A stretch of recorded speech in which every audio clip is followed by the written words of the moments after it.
안녕하세요. 장마총각입니다.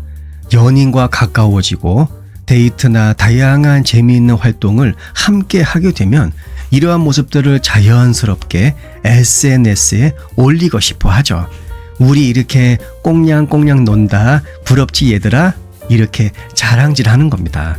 더군다나 요새는 이 소셜미디어에 이러한 게시물을 올리는 것 자체가 상대방에 대한 자신의 사랑을 표현하는 방법으로 많이 여겨지고 있죠.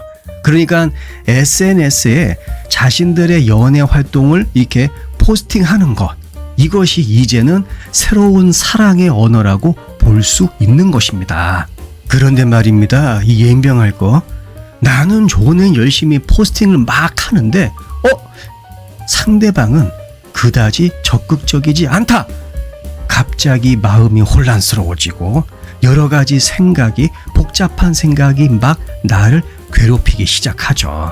이런 행동을 설명하는 인기 있는 데이트 트렌드가 있습니다. 바로 포켓팅이죠. 그러니까 주머니에 쏙 넣는다, 그 얘기입니다. 우리 자기 주머니에 쏙, 이러고 끝이죠. 이 포켓팅이라고 하는 것은 소셜미디어에 자신의 사생활, 특히 연인 관계나 연애 활동을 게시하지 않는 것을 표현하는 새로운 유행어라고 보시면 됩니다. 말 그대로 자신의 이성 파트너를 남에게 보여주거나 알리지 않은 채, 다시 한번 얘기하지만 우리 자기 내 주머니에 쏙 이렇게 넣어두는 거죠. 이것이 문제가 되는 경우가 어떤 경우냐? 다이나믹한 소셜미디어 활동을 하는 사람이 자신의 연애 활동을 포스팅하지 않는다. 높은 확률로 상대방을 포켓팅하고 있다라고 볼 수 있습니다. 여러분들도 아시다시피 MZ세대니 뭐니 다 떠나서 이 시대 사람들은 소셜미디어를 통해서 자신의 일상, 친구, 가족, 애완동물, 심지어 자기가 오늘 먹은 오늘 처묵처묵한 점심 식사까지 실시간으로 게시하는 것이 일반적이다라고 보여지기도 하죠. 따라서 지금 만나는 사람이 SNS 활동을 하지만 여러분의 존재를 알리는 징후를 보이지 않는다. 포켓팅 당하고 있을 확률이 매우 높습니다. 물론 만난 지 얼마 안 된 사이여서 조심스러워하는 마음에 주저할 수도 있겠죠. 하지만 두 사람 사이에 진지한 대화가 오가고 그리고 정서적인 거리가 어느 정도 가까워진 뒤에도 이에 대해서 SNS에 게시하지 않는다. 여러분은 그 사람의 주머니에 들어가 있을 가능성이 상당히 큽니다. 그런데 이 포켓팅은 소셜미디어에만 국한되는 것이 아닙니다. 실제 현실이기도 하죠. 포켓팅의 기능 중에 하나가 무엇이냐? 바로 파트너를 친구나 가족과 멀리하는 상황을 만들기도 한다는 것입니다. 그러니까 무조건 two of us, 오직 우리 둘뿐이다, 이렇다 그 말이죠. 그래서 가족과 친구에 대한 이야기거리를 꺼낼 때마다 이것을 피할 가능성이 높다고 합니다. 그러니까 이 포켓팅 딱 봐도 그닥 좋아 보이진 않죠. 여러분들도 짐작하시다시피 이 주머니에 넣는 것은 사실 그 관계를 놓고 봤을 땐 그닥 좋은 징조는 아닙니다. 하지만 여기에는 명백한 이유가 있다는 것을 우선 아시길 바라요. 다른 무엇보다도 누군가를 내 주머니에 쏙 하는 이러한 이유는 그 상대방 때문이 아닐 가능성이 매우 크기 때문입니다. 다시 말하면 그 당사자 개인적인 이유 때문에 나를 포켓팅한다고 말할 수가 있는 것이죠. 다시 말하면 지난 과거의 경험이나 혹은 자신이 맺고 있는 인간관계에 대한 그 확신이 없을 때 우리들은 종종 연인 관계를 숨긴다라고 합니다. 그리고 여기에는 몇 가지 잠재적 위험 신호가 있습니다.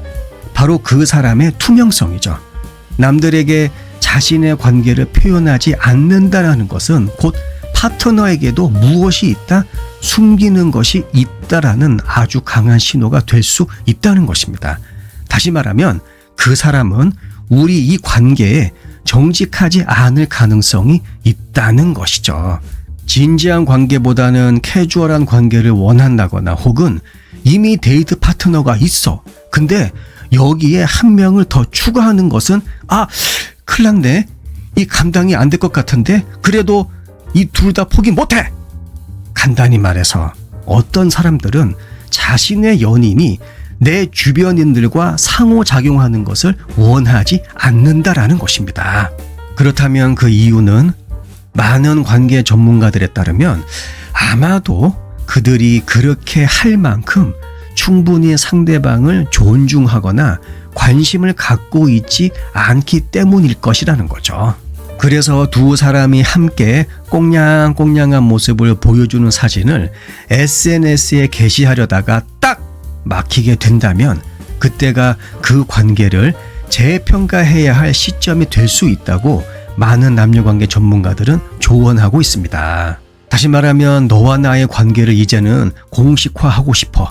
우리 오늘부로 서로 방생금지 조약을 체결하자. 그러려고 폼을 잡고 있는데 잠시만. 이러한 폼을 잡고 있다. 이 관계 끝내야 될까요? 이 질문에 대해서 굉장히 곰곰이 생각해 봐야 된다는 것이죠. 어떤 사람들은 연인의 친구나 가족을 만나지 못했다는 것에 조금 걱정하기도 합니다. 아니 어차피 연애인데 둘만 좋으면 됐지. 꼭 주변인들 만나야 합니까? 그렇게 간단하지가 않습니다.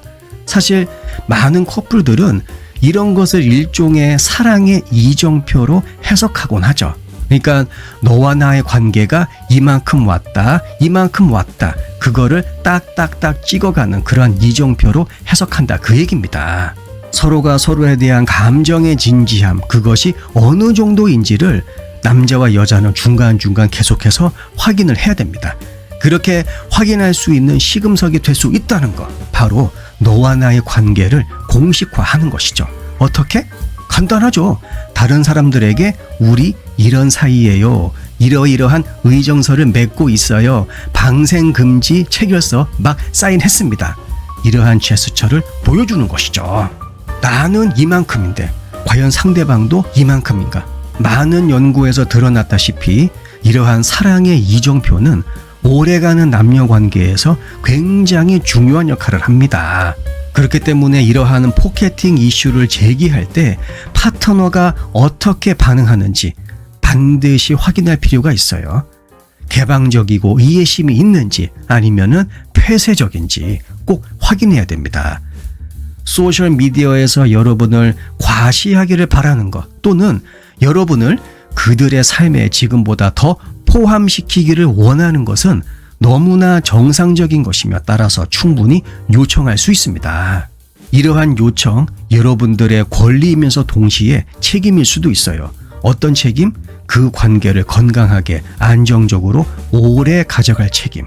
아시겠죠? 영상 내용이 도움이 되셨다면 구독과 좋아요, 또 알람 설정, 마지막으로 댓글. 네, 맞습니다. 다음 영상에서 뵐게요.